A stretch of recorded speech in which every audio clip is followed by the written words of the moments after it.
Murphy got in trouble. Murphy got a phone call. Sure got called out. From who? From our oldest daughter, Taylor. Oh.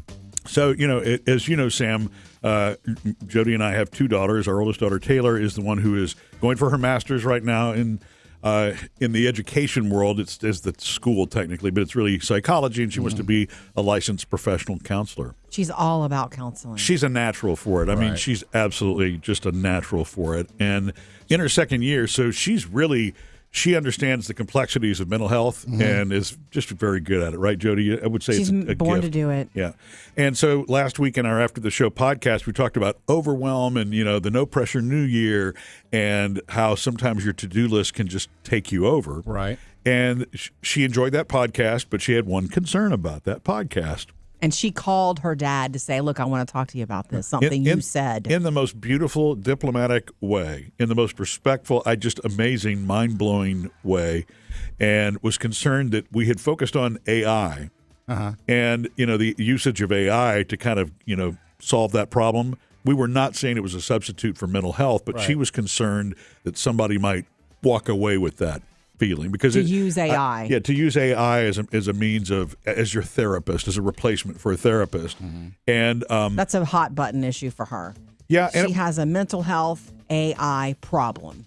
Well, she kind of does, and I think it's a hot button issue and a great point of discussion for a lot of mental health professionals right now because they understand it's a balancing act. They do see their benefit. My counselor actually sees it as a resource, but not a replacement, and I agree with that too because. As we talk through things, and if you missed that podcast, go back and listen to it. It actually was really sound advice, but it wasn't really about mental health as much as it was just overwhelm and managing a to-do list. And, of course, it's not a substitute for professional advice. But the thing about AI that we talked about is its context. You have to give more information. If you ask an open-ended question to AI, it doesn't have enough information to give you a good answer. You're going to get a vague answer. You're going to get, or you're not going to get necessarily a vague answer. You're going to get the wrong answer, which is why mental health professionals, say that you just need to, if you're really in that space, there's nothing wrong with having the chat if you want to, but for more serious issues, still see a mental health professional.